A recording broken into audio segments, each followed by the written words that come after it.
آدم علیہ السلام اور موسیٰ علیہ السلام کی ملاقات ہوئی تو موسیٰ علیہ السلام نے آدم علیہ السلام سے کہا کہ آپ ہی نے لوگوں کو پریشانی میں ڈالا اور انہیں جنت سے نکالا۔ آدم علیہ السلام نے جواب دیا کہ آپ وہی ہیں جنہیں اللہ تعالیٰ نے اپنی رسالت کے لیے پسند کیا اور خود اپنے لیے پسند کیا اور آپ پر توریت نازل کی۔ موسیٰ علیہ السلام نے کہا کہ جی ہاں۔ اس پر آدم علیہ السلام نے فرمایا کہ پھر آپ نے تو دیکھا ہی ہوگا کہ میری پیدائش سے پہلے ہی یہ سب کچھ میرے لیے لکھ دیا گیا تھا۔ موسیٰ علیہ السلام نے فرمایا کہ جی ہاں معلوم ہے۔ چنانچہ آدم علیہ السلام موسیٰ علیہ السلام پر غالب آ گئے۔ الحمدللہ رب العالمین والصلاة والسلام علی رسولہ الامین، اما بعد۔ السلام علیکم ورحمۃ اللہ وبرکاتہ۔ میں محمد عامر سورہ طٰہٰ کی تفسیر لے کر حاضر ہو چکا ہوں۔ آج انشاءاللہ آیت نمبر 42 سے لے کر 48 تک کی تفسیر ہم پڑھیں گے۔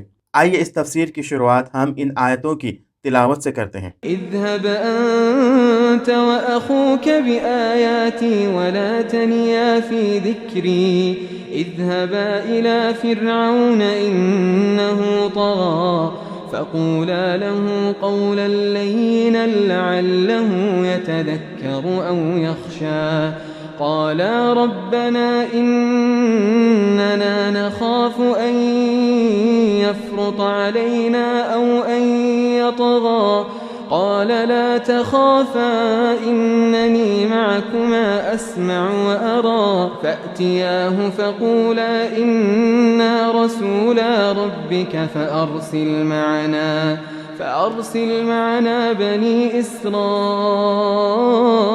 ولا تعذبهم قد جئناك بآية من ربك والسلام على من اتبع الهدى إنا قد أوحي إلينا أن العذاب على من كذب وتولى۔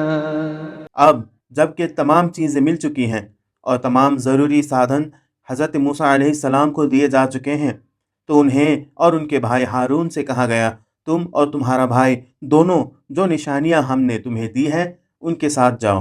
یہ وہ نشانیاں ہیں جن میں موسیٰ علیہ السلام کے 2 عظیم معجزے بھی شامل ہیں اور پروردگار کی تمام نشانیاں، تعلیمات اور سارے پروگرام شامل ہیں جو موسیٰ علیہ السلام کی دعوت کی سچائی بیان کرتے ہیں اور انہیں روحانی طور پر مضبوط کرنے کے لیے زیادہ سے زیادہ کوشش کی تاکید کرنے کی خاطر فرمایا میرے ذکر اور میری یاد میں سستی نہ کرنا، کیونکہ سستی نہ کرنا ساری مشکلوں کو ختم کر دے گا۔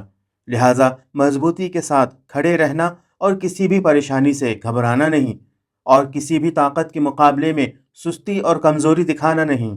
اس کے بعد ان کے بھیجنے کا اصل مقصد کو بیان کرتے ہوئے فرمایا تم دونوں فرعون کے پاس جاؤ کیونکہ وہ سرکش ہو گیا ہے۔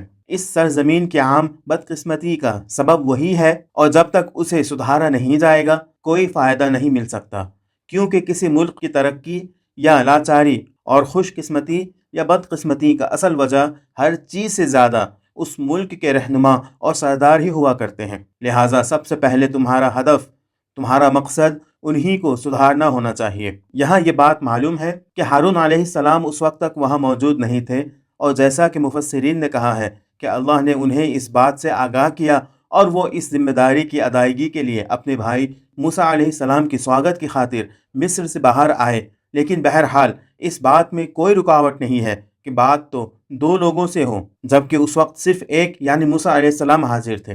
اس کے بعد فرعون سے ملاقات کے پربھاوشالی طریقے کو اس طرح بیان کیا گیا ہے اس غرض سے کہ تم اس کو پربھاوت کرنے والے ہو سکو۔ نرم انداز سے اس سے گفتگو کرنا، شاید وہ دھیان دے یا اللہ سے ڈرے۔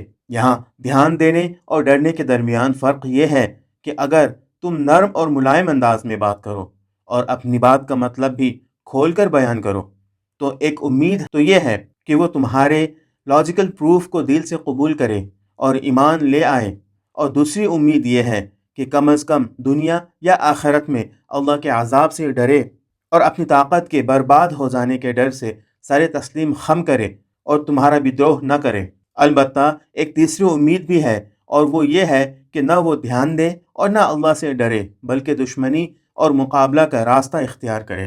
اس میں شک نہیں کہ اللہ کو علم تھا کہ اس کا انجام کار کیا ہوگا، اس میں موسیٰ علیہ السلام اور ہارون علیہ السلام اور اللہ کی راہ میں محنت کرنے والوں کے لیے ایک درس ہے۔ لیکن اس کے باوجود موسیٰ علیہ السلام اور ہارون علیہ السلام اس بات پر پریشان تھے کہ کہیں یہ بدروہی اور گھمنڈی انسان انہیں قتل ہی نہ کر دے۔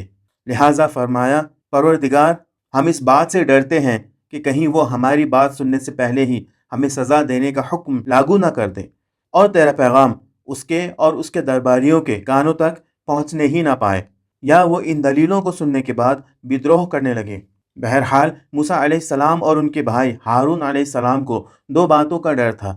پہلی بات یہ ہے کہ فرعون ان کی باتیں سننے سے پہلے ہی کہیں سختی پر نہ اتر آئے اور یا سنتے ہی سوچے سمجھے بغیر انہیں سزا دے دے۔ دونوں صورتوں میں ان کا کام خطرے میں پڑ جائے گا اور نامکمل رہ جائے گا۔ لیکن اللہ نے ان سے فرمایا، تم بالکل نہ ڈرو، میں خود تمہارے ساتھ ہوں، سنتا ہوں اور دیکھتا بھی ہوں۔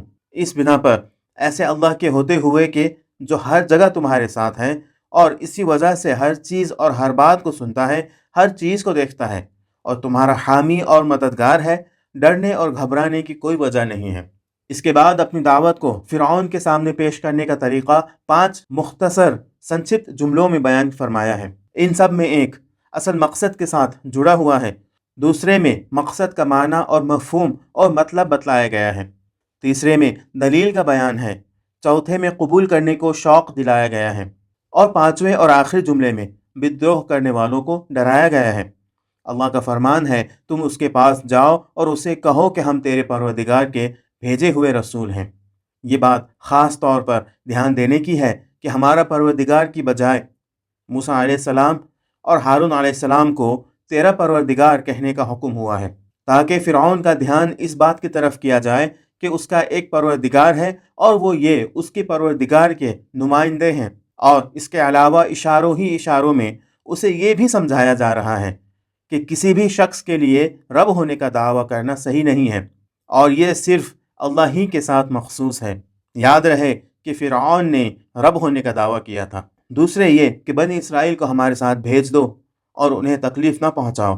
یہ ٹھیک ہے کہ موسیٰ علیہ السلام کی دعوت صرف بنی اسرائیل کو آل فرعون کے چنگل سے نجات دلانے کے لیے نہیں تھی، بلکہ قرآن کی دوسری آیات کی گواہی کے مطابق خود فرعون اور اس کے سہایکوں کو شرک اور بت پرستی کے چنگل سے نجات دلانے کے لیے بھی تھی۔ پھر اپنی دلیل اور ثبوت کی طرف اشارہ کرتے ہوئے اللہ کہتا ہے کہ اس سے کہو، ہم تمہارے پروردگار کی طرف سے تمہارے لیے نشانی اور دلیل لے کر آئے ہیں، اور بےہودہ اور فضول بات نہیں کرتے، اور بغیر دلیل کے ہم کوئی بات نہیں کرتے۔ لہٰذا عقل مند انسان کم سے کم ہماری باتوں پر غور کرے گا، اور اگر ٹھیک ہوں تو انہیں قبول بھی کرے گا۔ اس کے بعد مومنوں میں شوق پیدا کرنے کے لیے ارشاد ہوتا ہے، جو ہدایت کی پیروی کرتے ہیں ان پر سلام ہے۔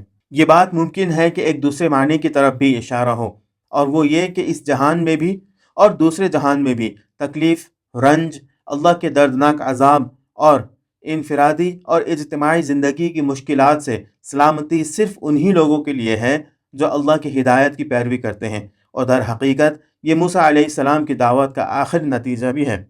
انہیں حکم دیا گیا کہ آخر میں اس دعوت کو نہ ماننے کا برا انجام بھی اسے سمجھا دیں، اور اسے کہیں کہ ہماری طرف وحی ہوئی ہے کہ عذاب الہی ان لوگوں کے لیے ہے جو اس کی آیات کو جھٹلائیں گے اور ان کے فرمان سے منہ موڑیں گے۔ تو ان آیتوں کی تفسیر یہاں ختم ہوتی ہے، مگر ایک بات جس کی وضاحت یہاں کرنا ضروری ہے وہ یہ ہے کہ کیا نبیوں کے علاوہ کسی اور پر بھی وحی ہو سکتی ہے؟ اس میں شک نہیں کہ قرآن میں وحی کا لفظ الگ الگ معنوں میں استعمال ہوا ہے۔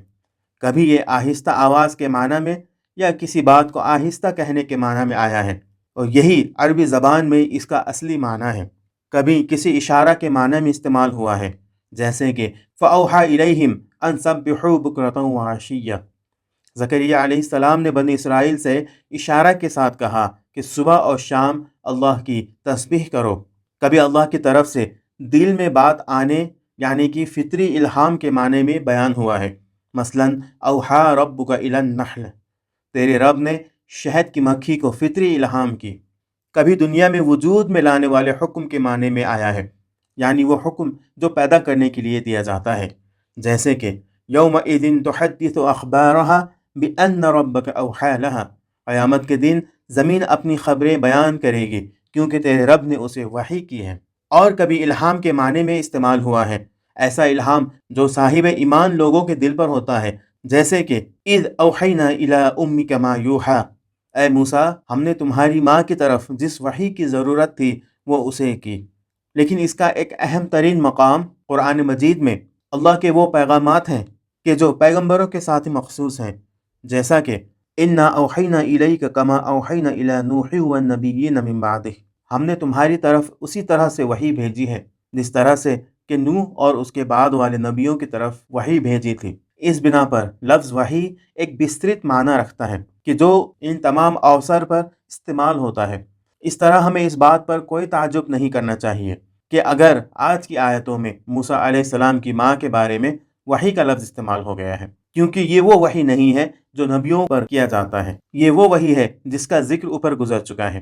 آج کے لیے اتنا ہی۔ اللہ رب العزت سے دعا ہے کہ اللہ تعالی ہمیں ان آیتوں کو پڑھنے، سمجھنے اور ان پر عمل کرنے کی توفیق عطا فرمائے۔ آمین۔ وآخر دعوانا ان الحمد للہ رب العالمین۔